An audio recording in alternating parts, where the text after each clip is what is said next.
Welcome to another episode of Through the Web with me, your co-host Tawsif. And me, Dagogo. We were just talking about this before, right before we started. Why do you say that? So we're talking about the pronunciations of different words and how people get very picky about certain things. And then we moved on to names and how people mispronounce names a lot.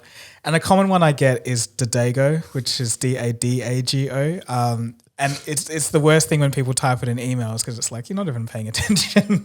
Why respond? So, it seems to be a common mistake. It's not just one person that said it. So thought I'd introduce myself as a little joke. So no, it's quite funny because what does that tell about, I guess, human psychology or how they process words, right? I think maybe just the way your name is, some people just can't process it in a way that, like in its actual way, that they just default to the one. Because if it's a common mistake, then there must be something, the way that they, I guess, the way they speak in general, brings up that distinction. Yeah, maybe? like I guess like what they're seeing doesn't like go through the brain and come out to what they're saying. So or like typing or whatever. So yeah, there's something interesting to be said. Yeah, and I was just saying as well before we started pressing record that I'm not that picky with my, like, how people say with my name, like especially the first time around. If they mess up, like, it's completely fine because it's if you're from an English speaking country, my name's not common, so I totally get that. But I guess where it does piss me off is when they would have seen it repeatedly across emails and then not be like, it's just right there on the email itself. You had to type the email to get to that point and then still mess up my name. Yeah, like, exactly the same for me. Like it's written there. So but yeah, how was your week? It was a good week, busy week as usual. Bit of health issues. I think we're just getting off that winter and making the season change. So a bit of flu around here and there. Still no COVID, touch wood. So who knows? Kind of like hopefully it's over. I don't want to jinx it. I don't want to say it, but it doesn't feel like a big deal anymore. Yeah. As opposed to maybe 2-3 months ago. Yeah. Who knows what's going to happen in the future? But so far it's been okay. I did also have an appointment for a wisdom teeth extraction, which was supposed to be today, but I moved it to tomorrow because of the podcast. So that's my dedication towards this show. Very nice, very nice. So I'm not looking forward to it, to be fair. Yeah, no one likes it, but you'll feel better when it's done. Hopefully I get to recover within a few days, because some people say it can take like a week or something. So it kind of just depends, Some people say it really hurts. Some people it doesn't really hurt that much at all. Yeah. So I did my whole few days of worth of shopping, just plain soup. Mushy soup, all that kind of stuff. So I'm not looking forward to that either. Yeah. But how's your week? Actually, I had a little bit of a dental thing as well. Oh, wow. I went to the dentist yesterday because so a while ago I snapped my tooth in half, one of these teeth. What were you doing? Long story. I was like, no, I was eating a pizza, so it wasn't anything like the crust and just anyway. So that was like a few years ago. So I had like a replacement filling kind of thing done, and then when I was in Europe, I was chewing on a lovely Spanish sandwich and then snapped again. And then I was chewing and I was like, are there bones in this? And I was like, there's bones. And I was like, wait a second, my tooth. And then, it was terrible. So that happened. Did and it then hurt? no, it didn't hurt. Oh, okay. Because there was a root canal done on that already. So that was fine. So I got that repaired yesterday so I can now eat properly. So two just very interesting dental stories from us. We're also somehow matching white. This was just weirdly like we didn't even plan this, so we're just wearing white. I think Brayden hates us wearing white, isn't it? We're like glowing, but especially because the background is just all black. So, but no, other than that, it's been an okay week. Anything interesting you watched over the week? There's been quite a few things, but all that's coming to mind is the last recent thing I watched, which is on cloud seeding. I don't know. Cloud seeding? Yes. So it's like essentially a way to disrupt weather patterns. In a slight way. I've been seeing some news about it. Yeah. So it was a Vox article, well not article, but video that was just kind of talking about a case study in Texas, essentially. I've been hearing about cloud seeding all the way back, but then also in the realm of conspiracy theories as well, like what do you call it? The vapor trails, what do you call it? Chemtrails? Chemtrails, that stuff. So, so it was kind of interesting to see a little bit more of that in terms of what it was and everything. But yeah, they did mention silver iodide is the chemical that's been put out by the planes. And I was kind of like, is that safe? I don't know if it is. So as the video was going, I was kind of doing some Google searches, and then there was some concerns and some articles, but then the Vox thing was like cited one and said it was minimal damage. So I was like, I don't know. But yeah, because I studied engineering and everything, but my worst subject was chemistry. Right. So it's kind of like, I know it's a salt. I know it's like silver's very safe, but I don't know what the iodide does to it. So, it'll be interesting to look into that further, maybe a future video. But so essentially the way it works is so the clouds basically are made up of like tiny little vapor droplets, but in certain circumstances, they're just not big enough to fall with gravity, and they're just kind of floating around up there. So they just need a little bit of help to get the precipitation going. So the silver iodide essentially acts as like a scaffolding, so the drops can grow and then fall. So I guess the silver iodide is just there afterwards. So that's the question I had. I was like, what happens? But yeah, I've heard about conspiracy theories. Or I think the first time I heard about the fact that about weather manipulation was in a conspiracy theory video ages ago, though. Yeah, I think they were saying, I didn't know it was this old, but in the Vox video, they were saying it was since the 1960s. Right. That it was theorized, but it was actually quite hard to actually get data on if it works or not. So now they're starting to say they've got the first data, and they're saying about 15% more rain is what they kind of are getting at. Yeah, and I think a lot of people oppose the idea of, I guess, quote unquote, playing around with Mother Nature and stuff like that. Yeah. It's like you just let things happen naturally. Yeah, because on the one hand, it would be great. I would love nothing more than this to just be like such a simple solution, and then we can actually stop droughts and famines and all this kind of stuff by just spraying stuff in the sky. But then on the other hand, nature's such a complex system, and it's like, what are the second order and third order effects of this? It's hard to quantify. So I'd love it to just be simple, but hopefully according to Vox, it's fine. So and for chemical stuff as well, I think as you mentioned, with a lot of these products that we've been seeing over the last few decades, things don't come out until much later, and then there's all of a sudden there's news. Oh, if you use this product in 1960s, sunscreen recently, that was a big thing. Oh, really? Yeah, some sunscreens have carcinogenic, elements to it. So I'm not sure which ones, but that was something I read a while ago. Yeah, and also things like baby powder, like talcum powders and stuff, like Johnson & Johnson, which is one of the biggest companies in the world. They stop producing, or they're changing the certain ingredients on their stuff. Then also there was just recently about a urine sample taken of a certain US farmland, and people had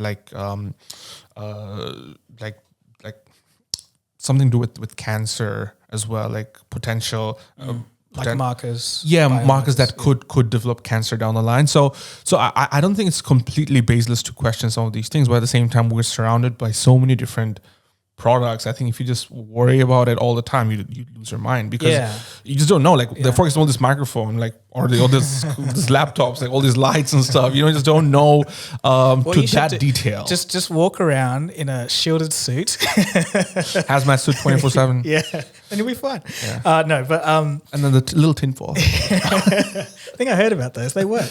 But it's interesting. So I was actually talking to my girlfriend the other day, and she was talking about someone she knew that had a newborn baby and it had cancer. And it's obviously that's the saddest thing in the world, but it's I've never heard of something like that. What is happening? So I did a little quick Google search while we are talking about the, having a look at the cancer rates among children, but I couldn't find any definitive data. But it seems to be increasing, but why that is, I have no idea. Diet, environment, products. Yeah, tools, and there's a thing. This is also, there's a bit different area, but how there's this whole rise in protein shakes and all that kind of stuff, and supplements intakes for bodybuilders or gym goers and things of the sort. There's this one running kind of commentary that there's in the next 2-3 decades, a lot of healthy young men will be just falling down. Apparently, obviously this is not data based or data based. What's the theory behind it? The theory behind is a lot of these products may be unregulated to the point where it's safe, because a lot of this isn't actually FDA approved, but people are still taking it, and at the same time it's it doesn't have any effect now, but then you don't know what's going to happen in 20, 30, 40 years. But my point is, it's the same thing with everything, right? Especially like, we just don't know Yeah, what's going to yeah. happen. And I guess there's two ways to look at it. You could go extremely cautious, and that will really reduce how you live your life to an extent where you actually enjoy it. Yeah. Or you could just not care about it at all. And it's striking a balance. And then there's at the end of third day. option, or little part to this component, where it's like you could just live your life, and then things get more and more risky. But then scientific technology and the medical industry catches up, so we can fix everything. Yeah, exactly. It's almost like not paying your student loans, and then somebody coming in and saying you don't have to pay them. Yes, I actually had a big debate about this with my girlfriend as well. Right. What do you think about the whole student loan forgiveness? I think it's up to $20,000 worth of student loans. Biden administration announced that they'll be forgiving that for previous For certain individuals who don't earn a certain amount. Yeah, under 125K. I haven't done as much research, but obviously I've been following the story. What do I think about like the whole idea? It does present itself as unfair to people who would have paid their loans already. But at the same time, if as an individual, it's like if somebody else is getting benefit out of it, if it's helping the economy, if it's helping the individuals, I'm all for it. It's just that I don't know enough about the decision and the economic data and the forecast that if it's going to help everyone in general, right? If I'm just solely basing off my opinion that I've paid it, why? Like I didn't get a break. Like that's a very selfish way to look at it. Obviously, it's quote unquote unfair, but then the world was never meant to be fair. Like the world has no, obligation to be fair to anyone in a lot of ways. And in some ways, this decision is trying to balance things out.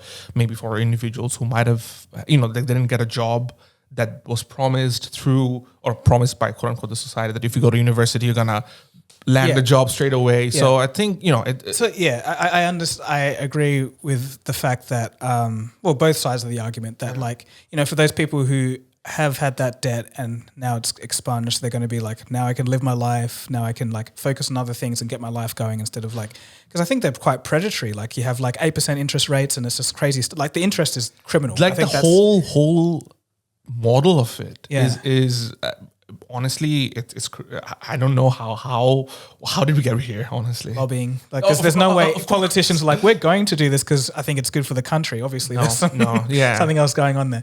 No, but apart from that, I think I also sympathise with the other side where it's there was some comments on a post about this saying me and my wife, we both had debt, we didn't change our car from the 90s because we were saving money, no holidays, while all our friends who had debt were sipping lattes and everything, and now it's all gone. But on the other hand, maybe it would help the economy in a way where it's people aren't starting from a negative, a lot of young people, because that's the next generation. But then again, where's this money coming from? The taxpayers are going to be paying for it again, which is what really is the net benefit here? So and I think that's the key word, right? What's the net benefit? Because you can't please everyone. You can't. There will always be a segment for any decision that will be unpleased, and especially for such a mass decision, right? So I guess the best way to look at it is what's the net benefit? Because I would have, for example, the example you mentioned that couple was very cautious with the way they spend their money. They struggled, yada yada, and their friends were drinking latte and doing going to trips and stuff, didn't care, and now they're just being forgiven for that kind of stuff.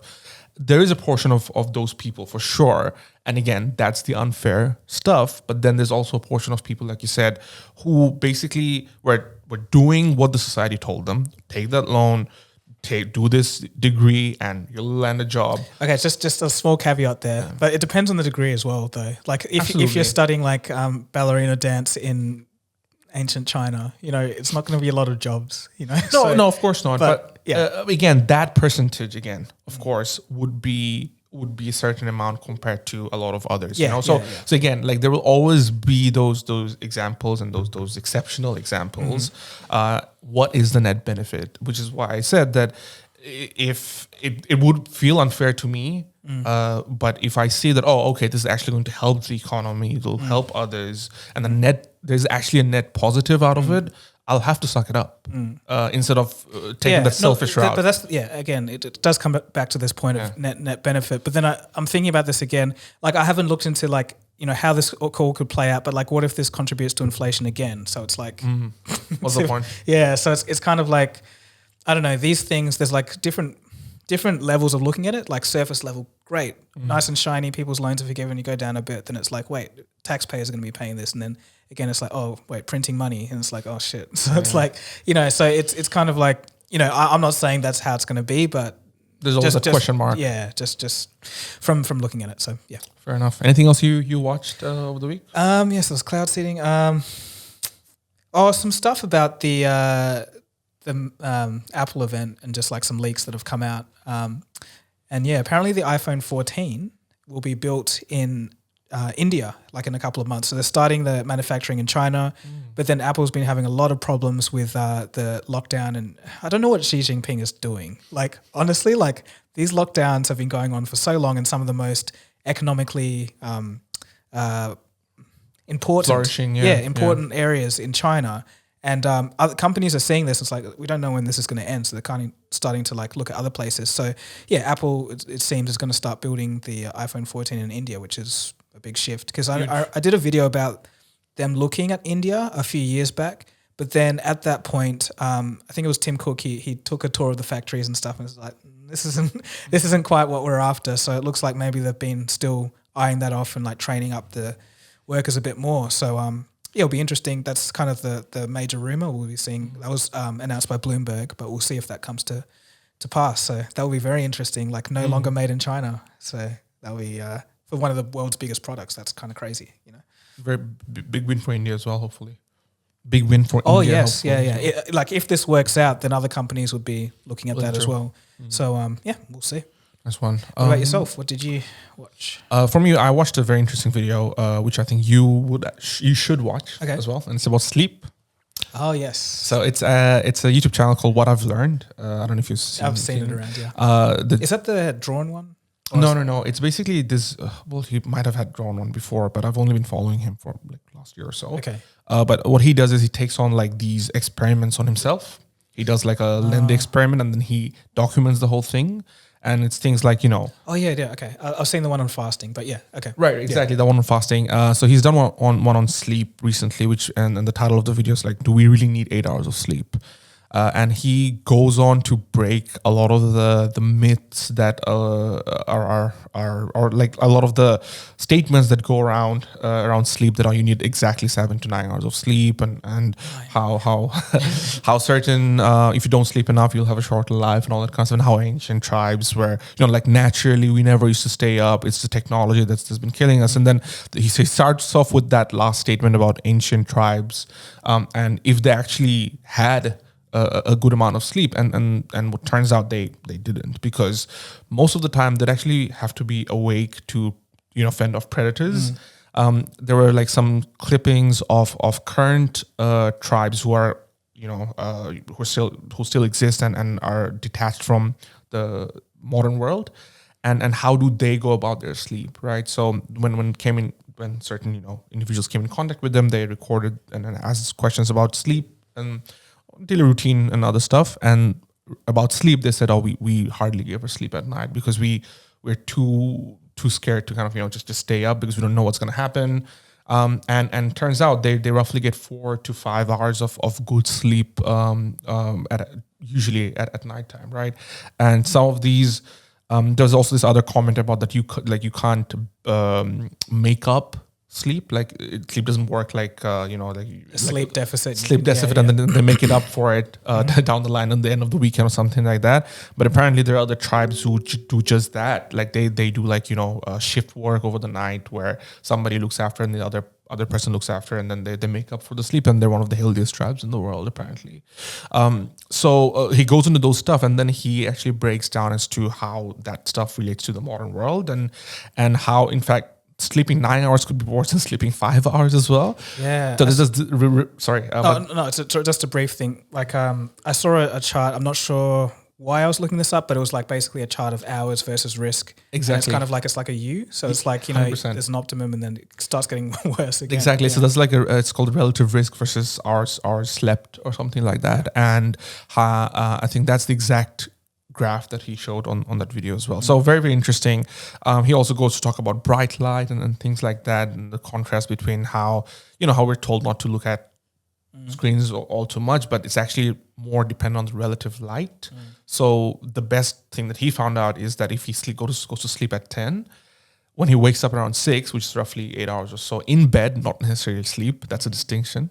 The first thing he does is just goes out from 6 to 8. So what it does is that for the rest of the day, you have a relative light comparison, bright light comparison. So if you're staying indoors all day, not getting any sunlight, and you're only doing, watching, that's where your sleep will kind of mess up. So that's the natural stuff that you do need, is that even if it's cloudy and stuff, just go out for a walk first thing in the morning, and that regulates your relative light for the rest of the day. So things like that.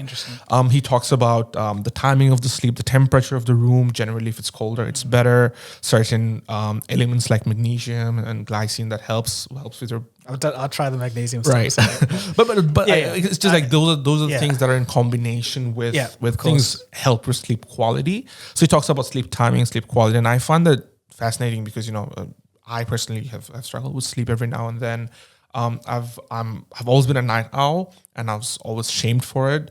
My father used to be in the military, so he would he's the guy who wakes up at like 5 and does his thing. I'm the guy who wakes. My dad as well. But So and my family is actually most of them are early risers. So even my wife. So I get really shamed badly for going to bed late and waking up late. But things like that is I've always tried to understand sleep a bit more, and I guess you have issues with sleep as well. So this was a good video for me to watch. Yeah, definitely link that to me.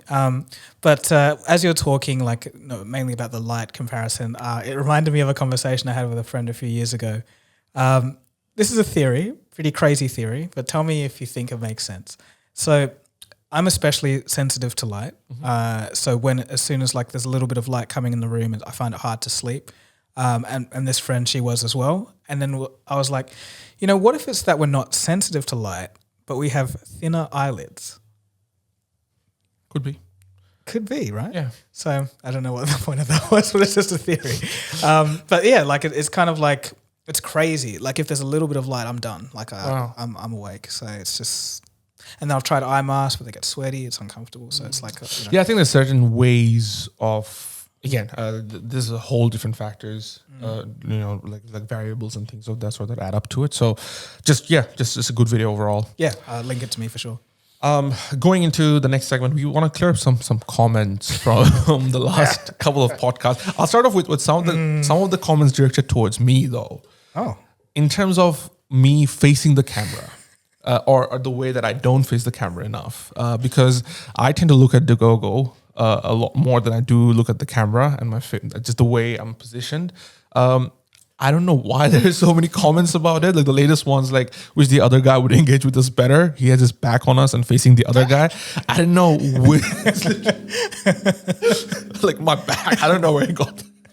But I don't know which one's the other guy because he mentioned both as the other guy. So I don't know if you're the other guy or I'm the other guy. Well, I'm assuming it's me because there are other comments about me not facing the camera. So I'm literally on the same angle as the table today. Tell us if you think this is better or not. So this is me addressing some of those. I guess address one of the things is how we are kind of shaping this podcast to be. The last few episodes we were talking about very general topics, not necessarily tech news, even though they're kind of related to somewhat of global news and some tech news here and there. But these aren't, I guess, latest tech updates news. And we were thinking maybe that's a route we potentially might go. So what those listening in, those watching, what do you think? We'd love to know, I guess, your thoughts on us kind of reshaping the way we do these podcasts and run this channel overall. So, let us know in the comment section below. That's right. Now, I also want to touch on another topic, which actually there will be a video on this hopefully soon on the Cold Fusion channel, which is about BeReal, the new anti-social media platform. I told users that, also told listeners last week that I will be using it for a week and letting them know what's it like, how I feel. The problem is I never have enough storage on my phone. it's just always like every time I get rid of stuff, it's always eating up storage. Is it? So I didn't end up getting BeReal. I guess that's the bottom line. How many gigs is your phone? I think 256. It's just videos and photos, and I don't you have a? Doesn't it sync to? No, it doesn't. Okay. Should don't I? You have a Pixel? I do. I've turned that off. Okay. All right. Well, that's that. Is that the solution? Is that the solution then? Just to keep syncing? Yeah. Like, well, for Pixels, it works pretty well. So. Okay. Yeah. Well, they don't have to do everything, but just like stuff you don't like, your older stuff maybe. Right.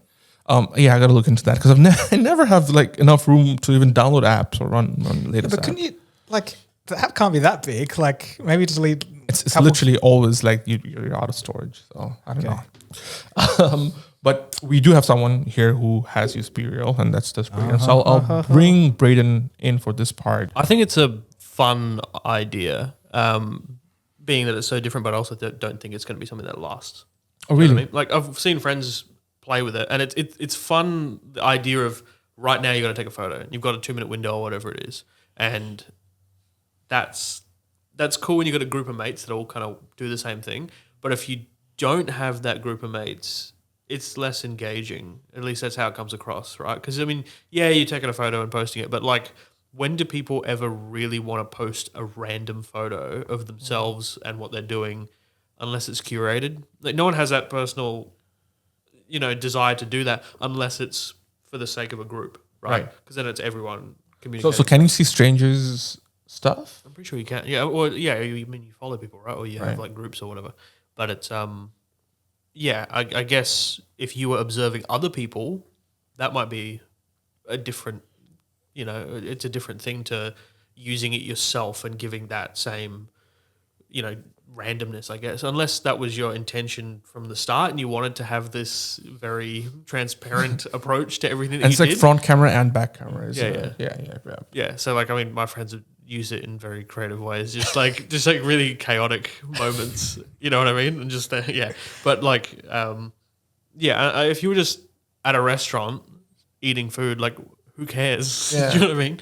Or you're grocery shopping. Yeah. So I think what it might have a interesting aspect to is maybe like people you really want to know what their lives are like, maybe celebrities or like certain people that some people might want to connect to and be like, oh, well, I wonder what their life is like, instead of a curated feed where like every Tom, Dick, and Harry would have like very random pictures. So I think that's where the network effect falls apart. I think obviously it takes a leaf off Beam, which was Casey Neistat's app, which was also kind of similar as to like non-curated kind of ways where you just hold the thing and you can't edit it, you just post in itself.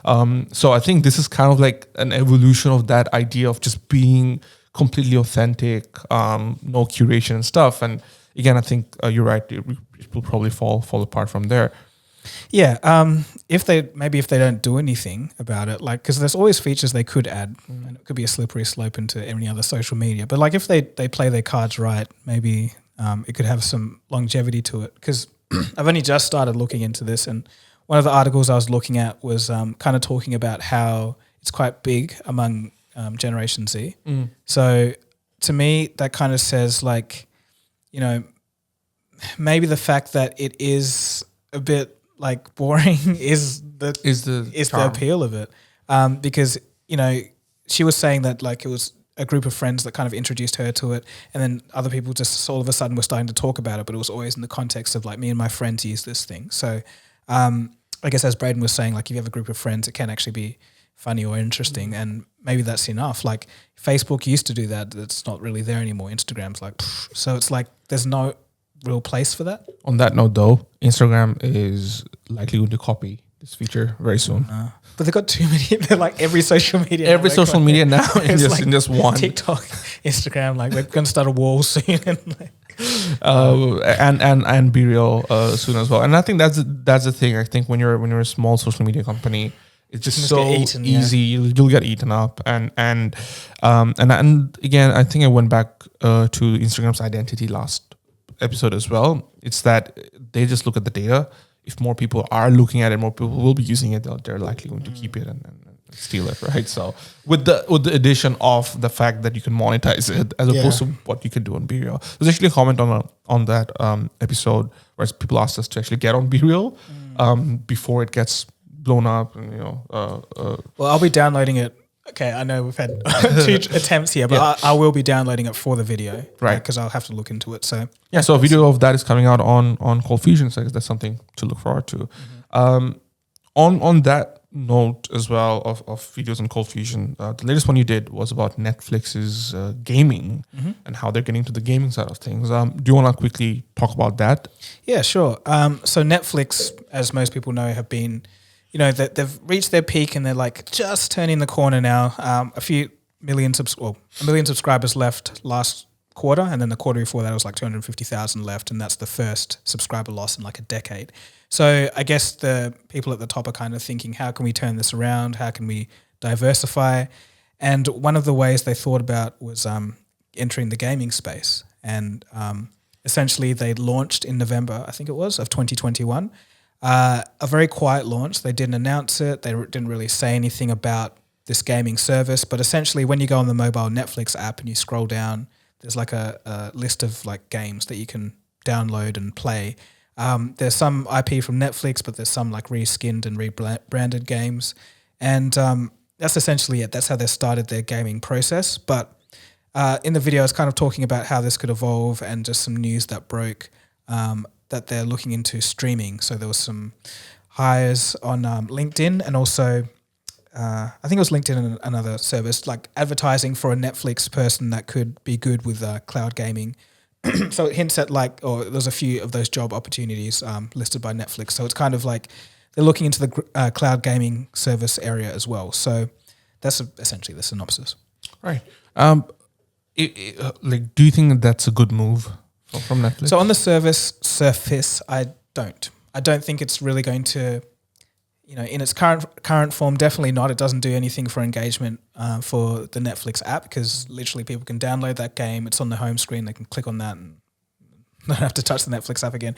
But other than that, it's like, you have Netflix, which is seen as like movies, like TV shows, all this stuff, like consumable content that you watch. And then gaming is like quite adjacent. It's, it's quite a bit far away. So I don't really see how, unless they do like a massive push and make like AAA, like Stranger Things, like titles or something, how they can really get people on board and passionate about this. Because right now, some people are like, oh yeah, there's some good games, like, I just play them and everything, but that's about it. So I can kind of see what they're trying to do. They need to do something, but I think it's such a big boulder to push up a hill to get this to really, revitalize the brand. So overall, I'd say it might not work. So you're the Netflix CEO now. What do you do with Netflix? There's a couple of things I could see Netflix doing. Okay, I'm the CEO, so Netflix should do. Netflix should do.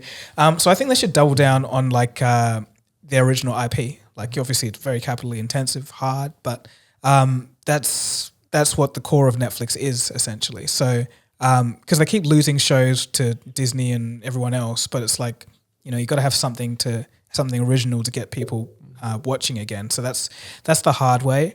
An slightly easier way would just be kind of licensing, I guess, content from online creators. So like, I'm not plugging or anything, but like a Nebula kind of deal where you have like, premium online creators that already have a massive audience, and then you're paying this like reduced fee to watch all of these into one place with no ads kind of thing. That's an easier route. So either one of those two things, but I think their core business is content, and they should just focus on that. That's what I think the second part is probably the way to go in a lot of ways is working with big, massive creators online, because they already have an existing audience. I think they're trying that on a different scale with, I think Amazon's trying that a lot more, which is, they're working with a lot of sports teams and individuals like athletes, where they're making like documentaries, or they're doing like documentaries on sport clubs and stuff like that. Specifically football and stuff. And I think Netflix did that with F1. Yeah. So it was the Drive to Survive. wasn't it Drive to Survive? I haven't seen that yet. Apparently, if you see it, you become an F1 fan immediately. That's what everyone's been telling me to do, and that's why I haven't seen it yet, because I don't need yet another additional thing consuming my life. I do want to watch it at some point, though. But things like that, I think, is a creative way, and I think that underserved community is definitely the internet content culture, and I think there's still some ego from these, I guess, filmmaking executives, because I think that there's some like tiers, right? You've got the traditional kinds who look down on Netflix and the streaming platforms, and then with the streaming platforms who look down on like YouTubers and stuff like that.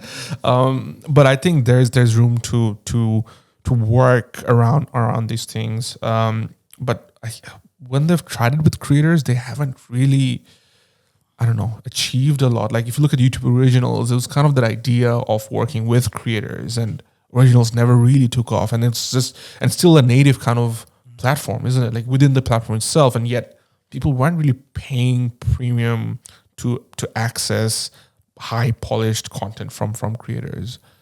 Well, I guess it's kind of like, were there any good documentaries on Originals? Like that, the kind of stuff that Originals was catering to was like, real OG, not OG, but like, 2015 YouTube, whatever's big then. Like it kind of seems to me anyway. Actually, no, that's a lie. Marcus Brownlee had a pretty good series. I was going to say. He had a pretty good one, but that was the rarity. Most of the stuff was kind of, maybe I'm talking out of my ass.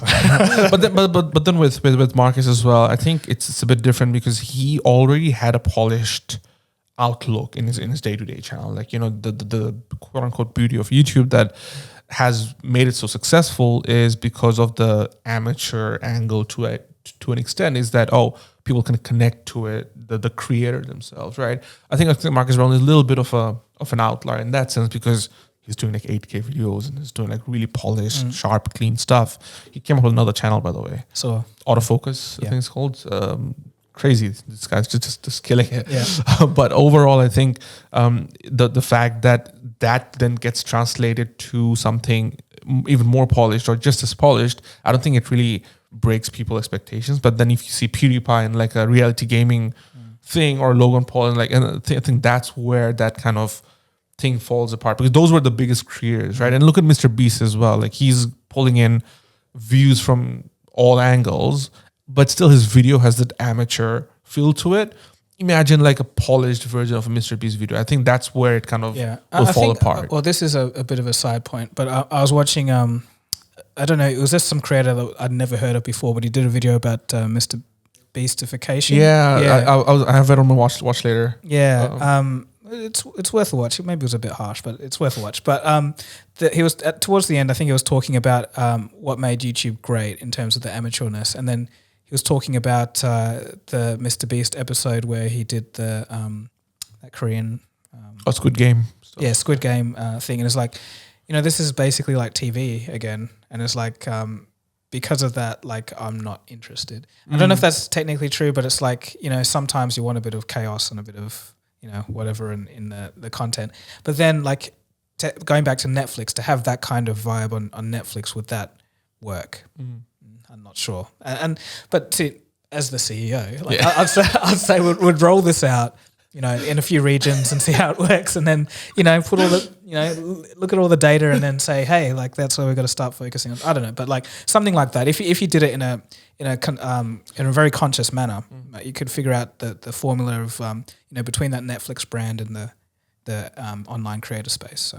Yeah. So first thing as a CEO, just fix all that, and the second thing is make sure you change your nameplate on the door, which is Dagogo. They messed it up. CEO of Netflix, Dagogo. So make sure you change that up as well. Yeah, for sure. Just a bit, I guess, day-to-day news about Starlink. So Elon Musk just announced he just makes his way into this show. Like, man, we tried so hard to get him. We've tried so hard to not have him, not out of spite or anything, but just so many news of him. But he just announced that the upcoming second generation Starlink internet satellites include cellular antennas for connections with phones from the T-Mobile in the US and potentially other operators as well. And apparently, Tesla cars, the next generation, would also be connected or will be able to connect to Starlink. Okay. Very interesting news, I thought. But I think just the whole concept of Starlink, I don't think we touched about it enough in this podcast. But it seems like it's going to work when you compare it to the fact that Facebook tried it, they couldn't do it. Google tried it, they couldn't do it. But Starlink seems to be the guys who can actually make internet for all actually happen.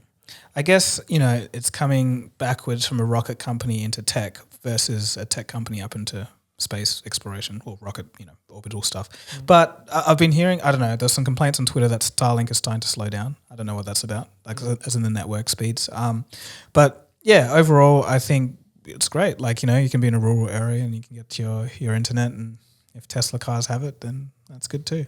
I don't really have that much to say about it. But though this is, off topic, did you hear about the Twitter leaks and all of that was going down? About the whistleblower? I saw the headline, but didn't really go into it. Okay. Do you have? So there was a whistleblower that was saying that, basically Twitter was doing a lot of shady things, especially with security. So there was like major security. Okay. He put it as in, as in the following. He was like, imagine if you had a plane and, all the passengers and the flight attendants had like access to the controls. So essentially there was like, 50% of the staff had like access to stuff that they shouldn't have.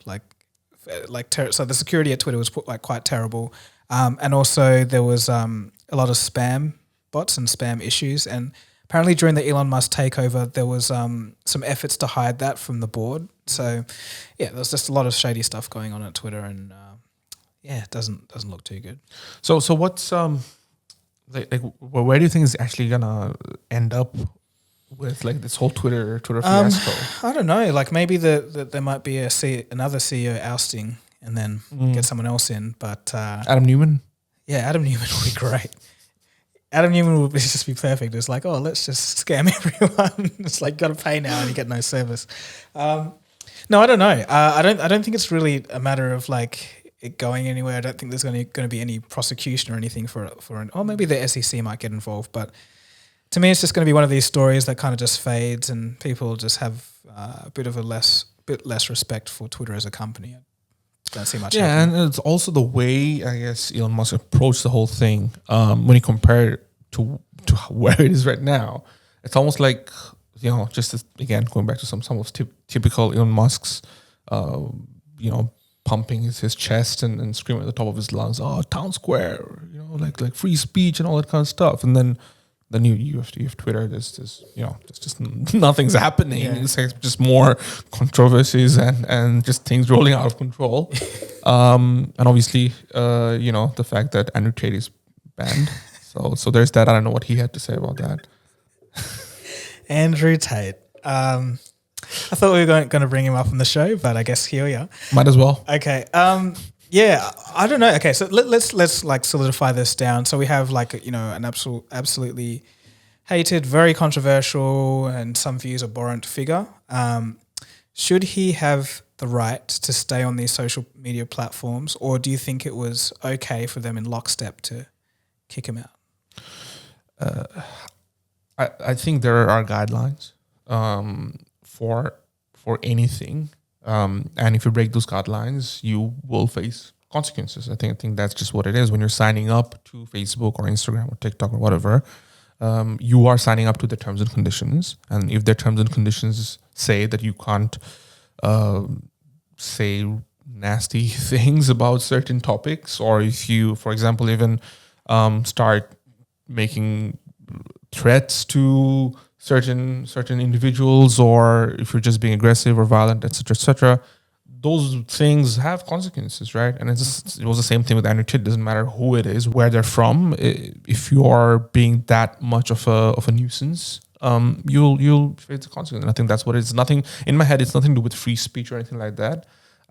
Because obviously some of the clips that I've seen, some things can be taken out of context. But the way it was repeatedly being tied to the character of this personality, in this case Andrew Tate, was clear that there's something that's majorly not in line with what you want in a society. So Okay. So let me play devil's advocate here. So say this was the year 2014, and Andrew Tate was Filthy Frank's second character, who just always played like an angry man who hated women or something like that.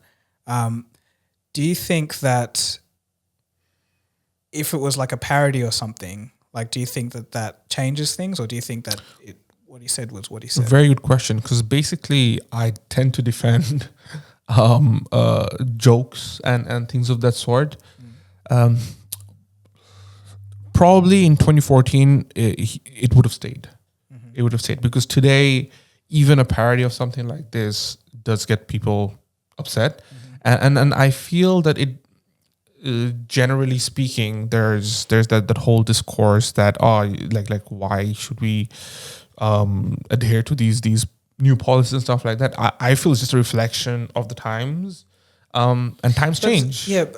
Okay. So again, devil's advocate. Like, I think a problem with some of these rules is that they're quite nebulous. So it's like, hate speech. Like, what does that mean exactly? And it's like, some can be quite nuanced. And I agree. And the thing about the Andrew Tate situation is, why is it that like he was doing this all this time, and then suddenly all the social media companies were like, oh shit, let's get him off. Like, No, I think over the last month or so, like, I think from the point I first heard about him to the point he got banned was like a month, 2 months max. And I guess that was because of his university scam stuff.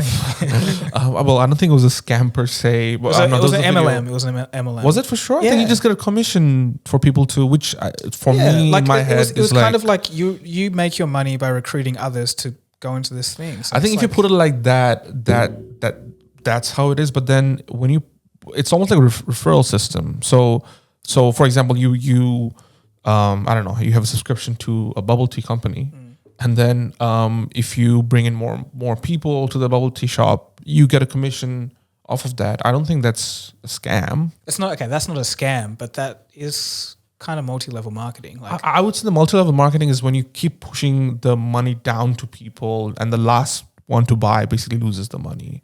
that's a Ponzi scheme. So that's different. All right. Okay. Yeah. So Ponzi scheme is like you have an investment, doesn't matter what it is, and then you use the money. pyramid scheme. Yeah, you use the money from previous investors to pay off the old new investors to pay off the old investors instead of this investment thing that you have. So it's like, it's a pyramid. I wouldn't really call it a scam. In that it's not a scam, but I think it is actually MLM. Okay, that's by definition. But to that point, just kind of going back to that idea that like this guy was lots of people were talking about it, and there was like all these different channels that are not official where we're uploading his content and stuff like that. Eventually caught up with the general populace, and obviously social media companies got